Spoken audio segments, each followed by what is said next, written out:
en el tema migratorio y hemos tenido la posibilidad de platicar hace algunos momentos con Edgar Ramírez, agregado de Seguridad Nacional de la Embajada de los Estados Unidos de Norteamérica en nuestro país, para que nos actualizara la información que hemos estado compartiendo en este espacio. Ya lo sabe, Edgar Ramírez nos ha acompañado vía telefónica desde la capital del país, por lo menos en 2 o 3 ocasiones previas, y hoy nos actualiza los datos sobre lo que está ocurriendo más al este de la frontera entre México y los Estados Unidos, luego que esta última caravana de migrantes eligió otros destinos distintos a los de la zona Tijuana-San Diego, la frontera más visitada del mundo, dicen las demás tránsito e intercambio de personas y mercancías,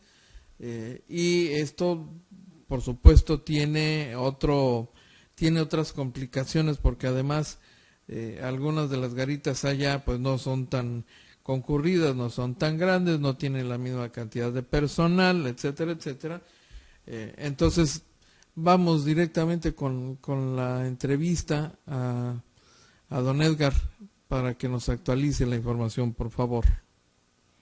Pues mira, te diré que nos mantenemos ciertamente preocupados por el incremento en flujo. En este momento te hablo del flujo en general. El flujo irregular migratorio a lo largo de la frontera se ha incrementado de una forma preocupante, sobre todo en lo que va del año 2019. Específicamente sobre el tema de la caravana, te puedo decir que seguimos poniendo atención obviamente a los patrones que tienen de viaje hacia la frontera con Estados Unidos, y seguimos en coordinación con el gobierno de México para monitorear los lugares en donde se puedan presentar estos grupos de personas. De cualquier forma, nuestra postura continúa siendo que el ingreso hacia Estados Unidos debe darse de forma regular y ordenada.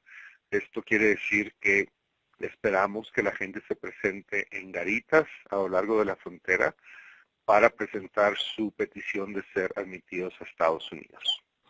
¿Qué tantas gentes han detenido los elementos de la patrulla fronteriza? Hemos visto escenas, por ejemplo, a través de televisión, cómo la gente está cruzando el río Bravo, aún poniendo en riesgo a menores de edad, y hemos visto pues un flujo muy intenso por aquella región de la frontera. ¿Qué tantos han sido detenidos?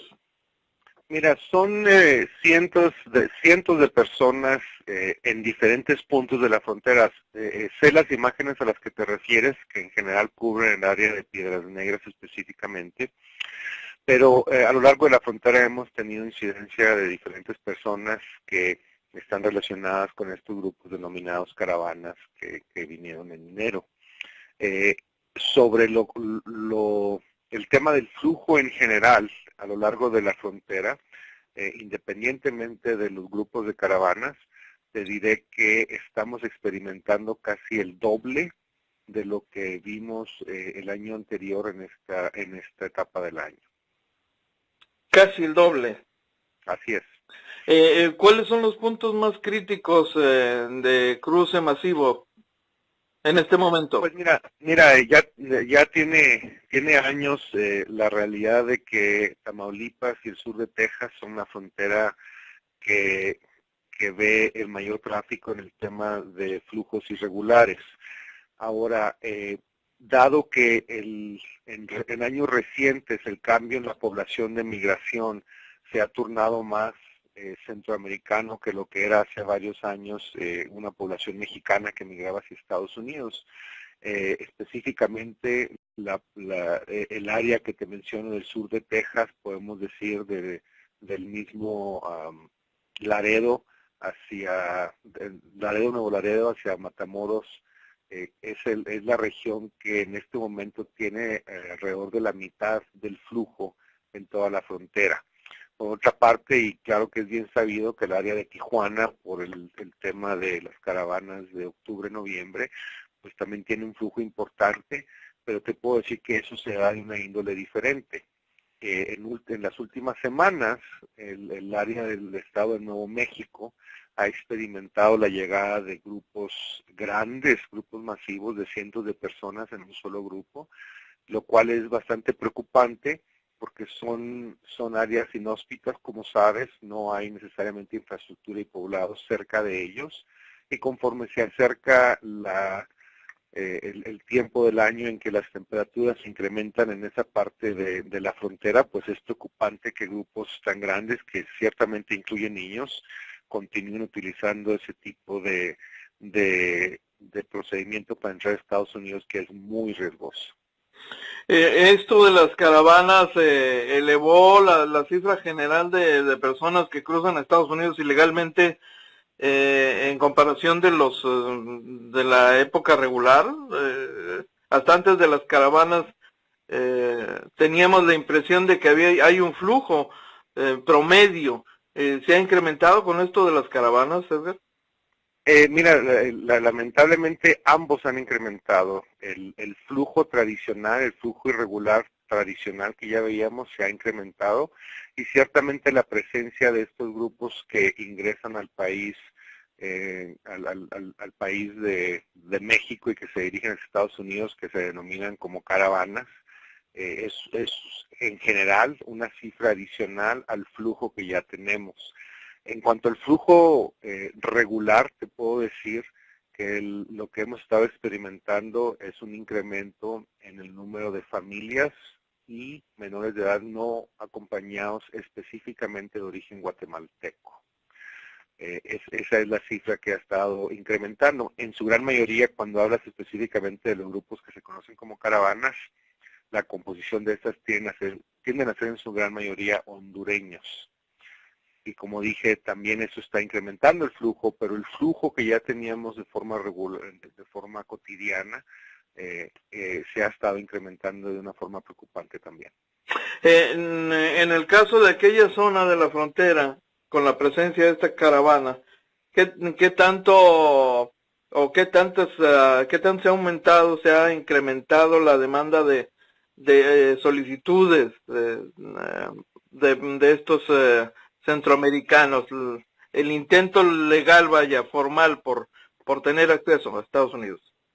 Claro, mira, existen retos, te diré, por ejemplo, específicamente en el área de Piedras Negras. Esa es una garita, a diferencia de, digamos, la de San Isidro, que obviamente puede procesar un volumen mucho más alto.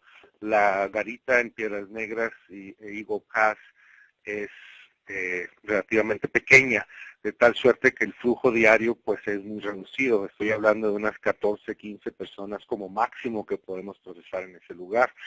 Hay otras garitas ciertamente en el área del sur de Texas, como Nuevo Laredo y otras que tienen una capacidad mayor, pero de nuevo, esta ya es un área que está saturada con lo que podemos considerar la migración irregular cotidiana que se ha estado llevando a cabo por años.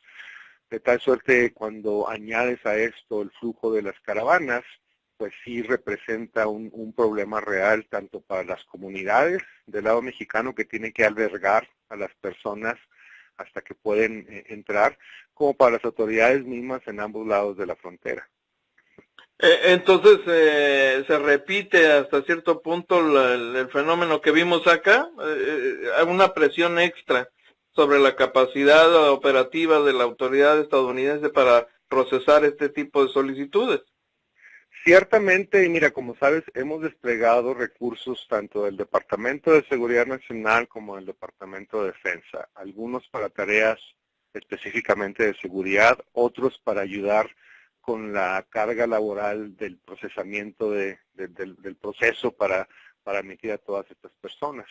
De cualquier forma, esto no es solamente un reto en el ámbito de los recursos humanos que asignamos y tecnológicos, sino también de la infraestructura misma. Como te mencionaba específicamente en el caso de Piedras Negras, esa instalación en sí no puede albergar a más personas que la cifra que te di de unos 14, 15 personas. Entonces, tenemos varios retos porque este tipo de infraestructura, como sabes, está diseñada para promover el comercio, para promover el turismo, el ir y venir de personas y de negocios que están ubicados en la zona fronteriza, esta carga adicional que tienen que enfrentar los oficiales y la infraestructura, pues ciertamente representan retos importantes. Edgar, ¿alguna consideración adicional que quisieras compartir? ¿Algún mensaje? Claro, mira, creo que es importante dos temas, uno para las comunidades fronterizas y otro para los migrantes en sí. En cuanto a los migrantes, pues tendré que decirte, ya que en su inmensa mayoría son centroamericanos, que en lo que hace a peticiones de protección específicamente, ya que es lo que en su mayoría hacen, la posibilidad de que la comunidad centroamericana prevalezca en juicios y en procedimientos de asilo, específicamente de protección, hasta ahora y por los últimos años, pues es muy reducida. Solamente alrededor del 9% de los centroamericanos prevalecen en audiencias y en procesos de protección. Esto es porque la situación en Centroamérica, difícil como lo es, porque lo entendemos, simple y sencillamente en general no reúne los requisitos que pide el sistema estadounidense para otorgar protección. Por otra parte, el mensaje a las comunidades fronterizas, pues sería que nuestro compromiso en lo que hace la autoridad norteamericana es el de mantener, uno, el Estado de Derecho en la frontera y en el país, pero ciertamente mantener el acceso a la infraestructura, a las garitas, a los puentes para acceso, para que puedan llevar a cabo sus actividades cotidianas, sus actividades comerciales, y que sufra lo menos posible la infraestructura fronteriza debido al flujo que se incrementa por este tipo de migración. Bien. Edgar, muchísimas gracias por actualizarnos la información sobre este fenómeno y cómo se está presentando en aquella zona de la frontera con los Estados Unidos. Claro que sí, un placer. Buen día. Bueno.